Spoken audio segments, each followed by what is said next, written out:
Hello जी, नमस्कार। कैसे हैं आप सभी। एक बार फिर से मैं दीपा चौधरी आपका अपने प्लेटफॉर्म कॉम्पिटिटिव हिंदी क्लासेज में बहुत बहुत स्वागत करती हूं। आज का हमारा क्लास नाथ साहित्य पर होगा, क्लास नंबर 10 होगा। और अगर इससे पहले देखा जाए तो हमारे 9 क्लासेस कंप्लीट हो चुके हैं साहित्य पर। इसका कलरफुल पीडीएफ भी आपको दिया जा चुका है टेलीग्राम चैनल पर। जिन्होंने टेलीग्राम को अभी तक वहाँ पर फॉलो नहीं किया है तो उसका लिंक हमने डिस्क्रिप्शन में दे दिया है वीडियो के, वहाँ से आप हमें ज्वाइन कर सकते हैं। और कमेंट बॉक्स में भी मैं पिन कर दूंगी, तो वहाँ से भी आप हमें फॉलो कर सकते हैं टेलीग्राम चैनल पर अगर आप इसका पीडीएफ चाहते हैं। तो चलिएगा आज की क्लास को शुरू करते हैं। नाथ साहित्य। नाथ साहित्य भगवान शिव के उपासक नाथों के द्वारा रचा गया साहित्य है। यह हिंदी साहित्य के आदिकाल का एक महत्वपूर्ण हिस्सा है। नाथ साहित्य में ज्ञान, निष्ठा, योग, गुरु को विशेष महत्व दिया गया है। तो ये चारों ही चीज़ें ध्यान में रखेंगे, ज्ञान, निष्ठा, योग और गुरु को इसमें क्या है, विशेष महत्व दिया गया है। नाथ साहित्य की कुछ विशेषताएं हैं, इनको भी देख लेते हैं। नाथ साहित्य में नारी की निंदा का ज़्यादा जिक्र किया गया है। नाथ साहित्य के अंतर्गत मनोविकारों की भी निंदा की गई है। इसमें सिद्ध साहित्य के भोग विलास की भी आलोचना की गई है। नाथ साहित्य में गुरु को विशेष महत्व दिया गया है और इसमें यानी नाथ साहित्य में हठ योग का उपदेश दिया गया है। नाथ साहित्य या फिर आप कह सकते हैं नाथ संप्रदाय के प्रवर्तक कौन है। नाथ संप्रदाय के अगर प्रवर्तक की बात होती है तो मत्स्येंद्र नाथ का नाम आता है। और अगर वास्तविक संस्थापक या प्रवर्तक आपसे पूछा जाता है कि वास्तव में कौन है नाथ साहित्य का, नाथ संप्रदाय का संस्थापक और प्रवर्तक, तो वहाँ पर गोरखनाथ जी का नाम आता है। नाथ पंथ सिद्धों की परंपरा का ही एक विकसित रूप है आचार्य राहुल सांकृत्यायन जी के अनुसार। नाथ संप्रदाय का समय, नेक्स्ट पॉइंट है कि नाथ संप्रदाय का समय डॉक्टर रामकुमार वर्मा ने 12वीं शताब्दी के अंत तक का माना है। यह सर्वमान्य मत है कि 12वीं से 14वीं शताब्दी तक नाथ संप्रदाय का समय रहा है। और डॉक्टर बच्चन सिंह ने नाथ संप्रदाय का प्रवर्तक गोरखनाथ जी को माना है। हठ योग का प्रवर्तन भी गोरखनाथ जी ने ही किया है। नेक्स्ट पॉइंट, हठ योग में ह का अर्थ है सूर्य और ठ का अर्थ है चंद्रमा। ये क्वेश्चन आया था एलटी ग्रेड 2018 में। एलटी ग्रेड यहाँ से यही क्वेश्चन पूछा गया था, ह का क्या अर्थ है और ठ का क्या अर्थ है हठ योग में। ठीक है, एलटी ग्रेड कब, 2018 में ये परीक्षा में आया था क्वेश्चन। नाथ शब्द का अर्थ है उद्धार करने वाला। अगर नाथ की बात करते हैं कि इसका अर्थ क्या होता है, नाथ का होता है उद्धार करने वाला। इन पंथियों को कनफटे योगी भी कहा जाता था। ये अपने कानों में कनफटे योगी क्यों कहा जाता था, क्योंकि ये अपने कानों के अंदर ना यहाँ पर एक बहुत बड़ा सा कुंडल पहनते थे, छेद करवा लेते थे, तो ये फट सी जाते थे यहाँ से कान इनके, कनफटे योगी की संज्ञा दी जाती थी। नाथ संप्रदाय का प्रचार प्रसार पश्चिमी क्षेत्रों में हुआ है। कहाँ हुआ है, पश्चिमी क्षेत्रों में। जितने भी इम्पोर्टेंट पॉइंट है, जो चीज़ इसमें याद रखने योग्य है, वो सारी आपको अलग से मेंशन की गई है, देख लीजिए आप यहाँ पर। नाथों की संख्या 9 मानी गई है। ठीक है, इसे भी ध्यान में रखेंगे। गोरक्ष सिद्धांत एक ग्रंथ है और ये ग्रंथ जो है ये गोपीनाथ कविराज जी का है। इसी के अंतर्गत माना गया है कि नाथों की जो संख्या है वो 9 है। इसी गोरख सिद्धांत के अंतर्गत नाथों की संख्या को 9 माना गया है। और आचार्य रामचंद्र शुक्ल ने भी नाथों की संख्या 9 ही स्वीकार की है। अब ये 9 नाथ कौन कौन से हैं यहाँ पर मेंशन कर दिए गए हैं, आप इसको देख सकते हैं, देख लीजिए। नागार्जुन, जड़ भरत, हरिश्चंद्र, सत्यनाथ, भीमनाथ, गोरखनाथ, चरपटनाथ, जलंधरनाथ और मल्यार्जुन, ये 9 नाथ हैं। तो ये ध्यान में रखेंगे, कई बार पूछ लिए जाते हैं। नेक्स्ट पॉइंट है कि देश भाषा में लिखे गोरख पंथ की पुस्तकें गद्य और पद्य दोनों में हैं। ठीक है, गद्य में भी है, गोरख पंथ की जो पुस्तकें हैं वो गद्य में भी है और पद्य में भी है। ये विक्रम संवत 1400 के आसपास की रचनाएं हैं और इनमें सांप्रदायिक शिक्षा है। इनमें कैसी शिक्षा है, एक सांप्रदायिक शिक्षा है। किसके अनुसार ये कथन है, आचार्य रामचंद्र शुक्ल जी के अनुसार ये कहा गया है कि इन पुस्तकों के अंतर्गत सांप्रदायिक शिक्षा को दर्शाया गया है। नेक्स्ट जो पॉइंट है, जो पुस्तकें पाई गई हैं उनके नाम इस प्रकार से हैं, तो यहाँ मैंने मेंशन कर दिए थे, देख लीजिए। गणेश गोष्ठी, इसे मैं यहाँ पर मिली है। ठीक है, और सबसे अधिक प्रामाणिक रचना भी मानी जाती है। ठीक है, महादेव गोरख संवाद, गोरखनाथ जी की 17 कला, गोरखबोध, योगेश्वरी साखी, गोरखसार इन्हीं की रचना है। और गोरख बानी की गोरखनाथ जी की बानी विराट पुराणी, ये रचनाएं यहाँ पर मिली हैं। आगे विद्वानों के प्रमुख मत या फिर कथन, तो ये भी जरूरी होते हैं। नाथ संप्रदाय के विषय में किस विद्वान ने अपनी क्या मत रखा है, तो इसको जानना जरूरी है। कई बार क्वेश्चंस में पूछ लिए जाते हैं कि ये कथन किसका है। नाथ पंथ या फिर नाथ संप्रदाय, या सिद्ध मत या सिद्ध मार्ग, योग संप्रदाय, अवधूत मत या फिर अवधूत संप्रदाय नाम से भी प्रसिद्ध है। कौन प्रसिद्ध है? नाथ पंथ प्रसिद्ध है, नाथ संप्रदाय प्रसिद्ध है। किस किस नाम से? सिद्ध मत, सिद्ध मार्ग, सिद्ध योग मार्ग, योग संप्रदाय, अवधूत मत, अवधूत संप्रदाय, इन नामों से प्रसिद्ध है। और ये कथन किसका है? आचार्य हजारी प्रसाद द्विवेदी जी का कथन है। आगे देखते हैं नेक्स्ट कथन। सिद्ध योगियों की रचनाएं साहित्य कोटि में नहीं आती और योग धारा, काव्य तथा साहित्य की कोई धारा नहीं मानी जा सकती। ये कथन किसका है? आचार्य रामचंद्र शुक्ल जी का है। नेक्स्ट कथन है, नाथ पंथ सिद्धों का ही एक विकसित रूप है। नाथ पंथ जो है ये सिद्धों का ही एक विकसित रूप है। यह कथन राहुल शंकर तायन जी का है। नाथ पंथ से ही भक्ति काल के संत मत का विकास हुआ, जिसके प्रथम कवि कबीर थे। यह कथन है डॉक्टर रामकुमार वर्मा जी का। और एक और नेक्स्ट कथन है, देखिए, नाथों का समय 12वीं से 14वीं शताब्दी के अंत तक है। यह कथन है डॉक्टर रामकुमार वर्मा का। ऐसा डॉक्टर रामकुमार वर्मा ने माना है, सामान्य मत भी यही माना गया है।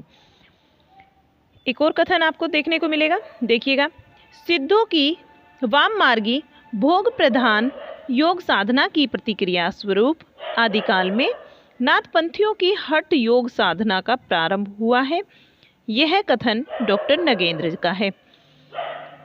नाथों की सबसे बड़ी कमजोरी इनका रूखापन एवं गृहस्थ के प्रति अनादर भाव है। ये कथन किसका है? आचार्य हजारी प्रसाद द्विवेदी जी का। सिद्ध व नाथों में अंतर, सिद्ध साहित्य और नाथ साहित्य में अंतर जान लीजिए। सिद्ध साहित्य सरस है और नाथ साहित्य, कई बार पूछा जा सकता है क्वेश्चन, सिद्ध साहित्य सरस है और नाथ साहित्य क्या है? नीरस है, नीरस था। सिद्ध सहवास को ब्रह्मानंद सहोदर मानते थे और नाथ जो है ये अखंड ब्रह्मचर्य में विश्वास करते थे। सिद्धों ने साधना के मार्ग में नारी के सहयोग को आवश्यक माना है, जबकि नाथों ने नारी का विरोध किया है। गोरखनाथ जी की एक महत्वपूर्ण पंक्ति है जो मैंने यहाँ मेंशन की, तो इसे देखना बहुत जरूर है, आपके लिए ज़रूरी है, मतलब कि ये बहुत ही ज़्यादा इम्पोर्टेंट है। तो देखिएगा, नौलख पतारी आगे नाची, नौलख पतारी आगे नाची, पीछे सहज अखाड़ा, ऐसे मन लई जोगी खेले, ऐसे मन लई जोगी खेले, तब अंतरी बसई भंडारा। तो ये बहुत ही इम्पोर्टेंट पंक्ति है, इसको ध्यान में रखेंगे। किसकी है? गोरखनाथ जी की है। गोरखनाथ को भी पढ़ने वाले हैं हम आगे देखिएगा। नाथ साहित्य में सबसे ज़्यादा निंदा जो है वो नारी की आपको देखने को मिलेगी। नाथ साहित्य में गृहस्थों के प्रति सबसे ज़्यादा अनादर भी देखने को मिलता है। नाथों ने निवृत्ति मार्ग पर बल दिया है। नाथों ने मूर्ति पूजा का विरोध किया और बहुदेववाद का भी विरोध किया है। नाथपंथी संयम पर बल देते हैं, नाथपंथी जो है वो संयम पर बल देते थे और नाथपंथी गुरु को महत्व देते थे। तो ये पॉइंट्स जो हैं सारे ही बहुत ज़्यादा इम्पोर्टेंट थे नाथ साहित्य के विषय में, इन्हें ध्यान में रखना है। अब कुछ हम नाथ के प्रमुख कवि कौन से आते हैं नाथ साहित्य के अंतर्गत, उनको देखने वाले हैं। पहले नंबर पर आते हैं मत्स्येंद्र नाथ, जिनको हम मच्छेंद्र नाथ के नाम से भी जानते हैं। ठीक है, इनका समय था 9वीं शताब्दी। इनका जन्म पंजाब में हुआ था। कार्य क्षेत्र इनका गोरखपुर था। इनका मूल नाम विष्णु शर्मा जो है इनका मूल नाम था। मूल नाम में भी आपसे क्वेश्चन बन सकता है। अन्य नाम इनके मेघनाथ, मच्छेंद्रनाथ, मत्स्येंद्रनाथ, मच्छिंद्रनाथ, ये इनके नाम थे जो इन्हें अलग अलग नामों से पुकारा जाता था। कुछ विद्वान इन्हें नाथ पंथ का प्रवर्तक मानते हैं। इनकी जो दीक्षा गुरु थे, इनके दीक्षा गुरु थे चरपटनाथ। और इनकी गणना ध्यान रखिएगा, जब भी आप गुरु को पढ़े तो देख लीजिएगा वो कौन से गुरु हैं। दीक्षा गुरु की बात हो रही है यहाँ पर, तो ये थे चरपटनाथ। इनकी गणना सिद्धों में भी होती है। मत्स्येंद्र नाथ की जो गणना है वो सिद्धों में भी होती है। और सिद्धों के चौथे बोधित्व अवलोकितेश्वर अवलोकितेश्वर से भी इन्हें जाना जाता है, इनके नाम से भी इनको जाना जाता है। और यह कोलाचारी सिद्ध थे। ये कैसे सिद्ध थे? कोलाचारी सिद्ध थे। यह तंत्र साधना को मानने वाले थे। इनके 2 पुत्र थे, सिद्ध थे, नाथ तो थे ही। नाथ संप्रदाय के अंतर्गत तो देखिए इनका नाम आता ही है, लेकिन सिद्ध साहित्य के अंतर्गत भी इनका नाम लिया जाता है। तभी तो इन्होंने विवाह किया और फिर इनके 2 पुत्र भी हुए। लेकिन अगर नाथ होते तो इनकी शादी थोड़ी होती। वो तो ब्रह्मचर्य में विश्वास करते थे, अखंड ब्रह्मचर्यवादी थे। तो इनके 2 पुत्र थे, ठीक है, जिनके नाम थे पारसनाथ और नेमिनाथ। इनके पुत्रों के नाम हैं ये, इनके पुत्रों के नाम है पारसनाथ और मेनीनाथ। आगे देखिए, अभिनव गुप्त 10वीं शताब्दी के हैं। इनके तंत्र लोक में मत्स्येंद्र नाथ की वंदना की गई है। जो अभिनव गुप्त हैं 10वीं शताब्दी के, इनके तंत्रालोक में ये इनकी रचना है, मत्स्येंद्र नाथ की वंदना की गई है। कश्मीरी शैव संप्रदाय में भी इनका आदर है। मत्स्येंद्र नाथ की प्रमुख रचनाएं देखिएगा कौन कौन सी हैं। कोल ज्ञान निर्णय, अकुल वीर तंत्र। कोल ज्ञान निर्णय इनकी इंपॉर्टेंट है। अकुल वीर तंत्र है, कुलानंद है, ज्ञान कालिका है। ये इनकी रचनाएं हैं। आलोचकों के मत हैं इनके विषय में मत्स्येंद्र नाथ जी के, तो इन्हें भी देखिए। मत्स्येंद्र नाथ और गोरखनाथ की गणना 84 सिद्धों में भी होती है, किंतु मत्स्येंद्र नाथ ही नाथ पंथ के वास्तविक प्रवर्तक हैं। ऐसा कौन मानते हैं? आचार्य हजारी प्रसाद द्विवेदी जी। ये कथन जो है हजारी प्रसाद द्विवेदी जी का है कि मत्स्येंद्र नाथ और गोरखनाथ की गणना होती है 84 सिद्धों में, लेकिन मत्स्येंद्र नाथ ही नाथ पंथ के वास्तविक संस्थापक हैं और वास्तविक प्रवर्तक हैं हजारी प्रसाद द्विवेदी जी के अनुसार। नेक्स्ट का जो कथन है, मत्स्येंद्र नाथ पंथ के प्रवर्तक और महान सिद्ध थे। मत्स्येंद्र नाथ जी नाथ पंथ के प्रवर्तक थे और महान सिद्ध थे। यह कथन राहुल शंकरतायन जी का है। नेक्स्ट नंबर पर आते हैं गोरखनाथ। अब गोरखनाथ के विषय में पढ़ेंगे। इनका जो समय है 845 ईस्वी माना गया है राहुल शंकरतायन जी के अनुसार। किसके अनुसार है ये मैंने मेंशन कर दिया यहाँ पर।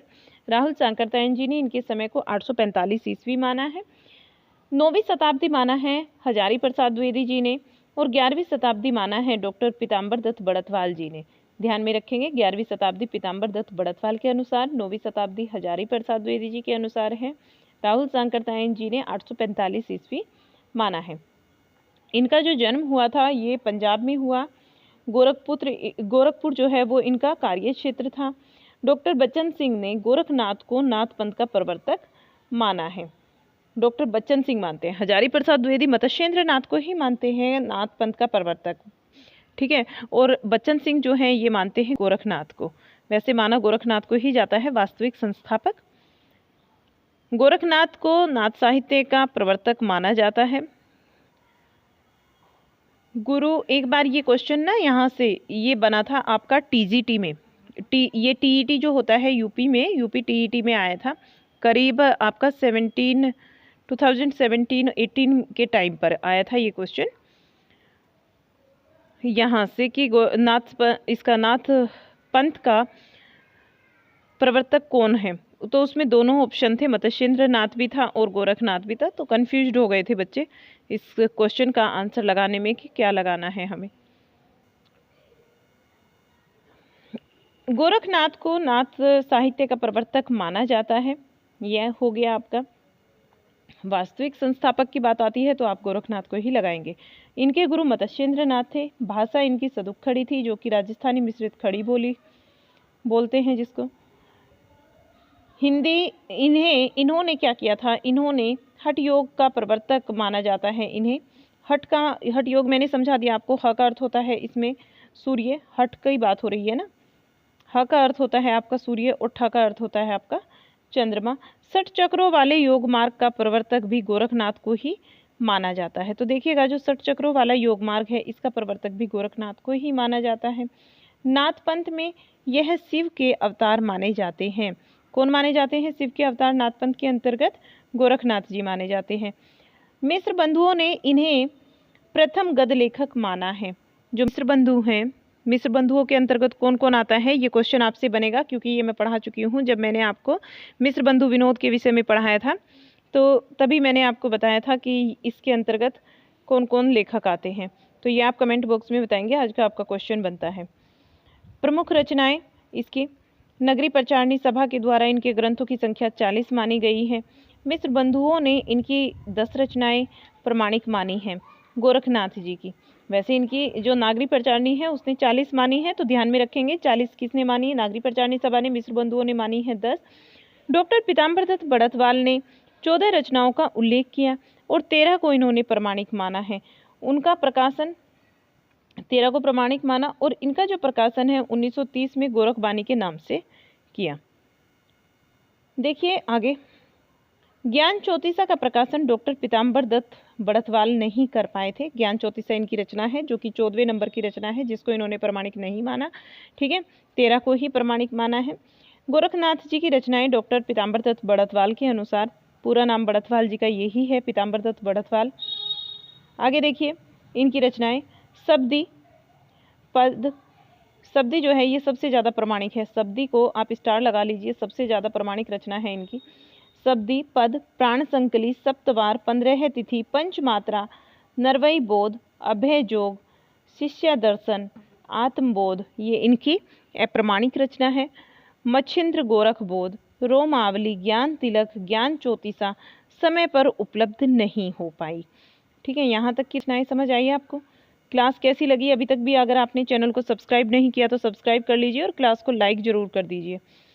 ठीक है, अपने ग्रुप्स में इसको शेयर करना मत भूलिएगा। आगे देखिए, डॉक्टर बच्चन सिंह के अनुसार भाषा की दृष्टि से एक भी रचना प्रमाणिक नहीं मानी जा सकती। अगर भाषा की बात करते हैं, भाषा की दृष्टि से देखते हैं, कौन देखते हैं? डॉक्टर बच्चन सिंह, तो एक भी रचना इनकी प्रमाणिक नहीं मानी जा सकती। और आचार्य रामचंद्र शुक्ल की बात करें तो इन रचनाओं को 14वीं शताब्दी की इन्होंने माना है। नाथ साहित्य के वर्णन का विषय, यहाँ पर देखिएगा, नाथ साहित्य में नैतिकता, नैतिक आचरण, वैराग्य भाव, इंद्रिय निग्रह, प्राण साधना, मन साधना और गुरु महिमा जैसे विषयों का वर्णन किया गया है। नाथ साहित्य में विषय समझ में आए आपको, किन किन विषयों को रखा गया है? नैतिक आचरण को रखा गया, भाव वैराग्य भाव को इसमें रखा गया, इंद्रिय निग्रह को रखा गया है, प्राण साधना इसमें आई है, मन साधना इसमें आई है और गुरु महिमा को इसमें महत्व दिया गया है। ये विषय रहे हैं नाथ साहित्य के। प्रमुख पंक्तियां देख लीजिए गोरखनाथ जी की। नाथ बोले अमृत बाणी, नाथ बोले अमृत बाणी, बरसेगी कमली भीजेगा पानी, ये गोरखनाथ जी की ही पंक्ति है। जय जय पिंडे सोई ब्रह्मंडे, स्वामी तुम ही गुरु गोसाई, स्वामी तुम ही गुरु गोसाई, नौलख पतारी नाचे पीछे सहज अखाड़ा, नौलख पतारी आगे नाचे पीछे सहज अखाड़ा, ऐसे मन ले जोगी खिले तब अंतरी सब भंडारा। तो ये जो पंक्तियां हैं बहुत ही ज़्यादा इम्पोर्टेंट है, गोरखनाथ जी की पंक्ति है, ध्यान में रखेंगे इनको। आगे कुछ महत्वपूर्ण कथन हैं गोरखनाथ जी के विषय में विद्वानों के, तो इन्हें भी देख लेते हैं। गोरखनाथ की हठ योग साधना ईश्वर की उपासना के बाह्य विधानों, मूर्ति पूजा, बहुदेववाद को छोड़कर ईश्वरवाद के भीतर ही ईश्वर को लेकर चली थी। इसमें मुसलमानों के लिए भी आकर्षण था। यह कथन आचार्य रामचंद्र शुक्ल जी का है। नेक्स्ट जो कथन है इसे भी देखिएगा। शंकराचार्य के बाद इतना प्रभावशाली और महिमान्वित भारतवर्ष में गोरखनाथ के समान दूसरा कोई नहीं हुआ। भारतवर्ष के कोने कोने में उनके अनुयायी आज भी पाए जाते हैं। भक्ति आंदोलन सबसे शक्तिशाली धार्मिक आंदोलन गोरखनाथ की भक्ति का ही मार्ग था। गोरखनाथ अपने युग के सबसे बड़े नेता थे। यह कथन भी आचार्य हजारी प्रसाद द्विवेदी जी का है। नेक्स्ट कथन, गोरखनाथ अपने युग के सबसे बड़े नेता थे। एक ये कथन तो वैसे ऊपर वाले उसमें से ही है, कथन में से ही, लेकिन इतना भी कथन आपसे पूछ लिया जाता है, बार बार पूछा गया है कि गोरखनाथ अपने युग के सबसे बड़े नेता थे। यह कथन किसका है? आचार्य हजारी प्रसाद द्विवेदी जी का। गोरख जगायो जोग भक्ति भगायो लोग, यह कथन किसका है? तुलसीदास जी का है, गोरखनाथ जी के विषय में। नेक्स्ट, इन्हें अनेक योग और शैव संप्रदायों को तोड़कर इन्होंने गोरखनाथ जी ने अनेक योग और शैव संप्रदायों को तोड़कर 12 पंथी शाखा की स्थापना की। यह कथन हजारी प्रसाद द्विवेदी जी का है। नेक्स्ट कथन, गोरखनाथ वास्तविक अर्थों में पहले कवि है जिनका संत साहित्य ऋणी है। जिनका जो संत साहित्य है ये ऋणी है। यह कथन है नंद दुलारे वाजपेयी जी का। महत्वपूर्ण बिंदु हैं तो ये भी यहाँ पर मेंशन कर दिए गए थे, इसमें कुछ भी नहीं अब आपका बचता है, तो इन्हें भी देख लीजिएगा। महत्वपूर्ण बिंदुओं में आता है कि आदिनाथ को भी शिव का अवतार माना गया है। ध्यान रखेंगे, आदिनाथ को किसका अवतार माना गया है? शिव का अवतार माना गया है। चरपटनाथ का पूरा नाम चरकानंद था। ध्यान रखेंगे। चौरंगीनाथ गोरखनाथ के शिष्य थे। चौरंगीनाथ जी गोरखनाथ जी के शिष्य थे और पूर्ण भगत नाम से प्रसिद्ध थे। पूर्ण भगत नाम से कौन प्रसिद्ध थे? चौरंगीनाथ जी प्रसिद्ध थे। ये शिष्य थे गोरखनाथ जी के और पूर्ण भगत नाम से प्रसिद्ध थे। नेक्स्ट, नागार्जुन नाथों में रसायनी माने जाते हैं। ये भी आप जानते हैं कि नागार्जुन को क्या माना जाता है? नाथों में रसायनी माना जाता है। कोल ज्ञान निर्णय, काल ज्ञान निर्णय और काल ज्ञान निर्णय का संपादन जो है ये प्रबोध चंद बागची ने किया है। इसे भी ध्यान में रखना। और यहाँ आपका नाथ साहित्य जो है पूरा कंप्लीट हो जाता है। तो आपको क्लास कैसा लगा जरूर बताइएगा कमेंट बॉक्स में लिखकर। अभी तक भी अगर चैनल को सब्सक्राइब नहीं किया तो सब्सक्राइब कर लीजिएगा और इसे अपने ग्रुप्स में अपने फ्रेंड्स को ज़्यादा से ज़्यादा वीडियो को शेयर कीजिएगा। अब जो हमारा नेक्स्ट क्लास आएगा वो हमारा लौकिक साहित्य पर आएगा। नाथ साहित्य, रासो साहित्य, जैन या फिर आपका राज साहित्य, अपभ्रंश साहित्य, सिद्ध साहित्य, ये हमारे कंप्लीट हो चुके हैं इसके अंतर्गत। और हमने हिंदी साहित्य के इतिहास के अंतर्गत लेखन विधियाँ, नामकरण और महत्वपूर्ण इतिहास ग्रंथ भी पढ़ लिए हैं। काल विभाजन भी हमने देख लिया है। तो इस तरीके से हमारे बहुत सारी चीज़ें हम यहाँ कंप्लीट कर चुके हैं इन 10 क्लासेस के अंतर्गत। आगे जो क्लास आने वाला है आदिकाल समाप्ति की तरफ है हमारा। लौकिक साहित्य हम पढ़ेंगे अगले क्लास में। और बीच बीच में आपको जैसे ही यहाँ नोट्स कंप्लीट होता है तब तक आपको DSSB के पेपर भी कराए जाते हैं। PGT के काफ़ी सारे पेपर हैं, तो एक क्लास में ही आपका एक पेपर कंप्लीट करा दिया जाता है। आप क्लास को देखना मत भूलिएगा। टेलीग्राम पर सारी क्लासेस अवेलेबल करा दी जाती हैं, ठीक है। और ज़्यादा से ज़्यादा बस जुड़िएगा और क्लास को लाइक कीजिए तथा शेयर कीजिएगा। मिलते हैं आपसे लौकिक साहित्य के अंतर्गत। तब तक के लिए बाय बाय। खुश रहिएगा, स्वस्थ रहिएगा।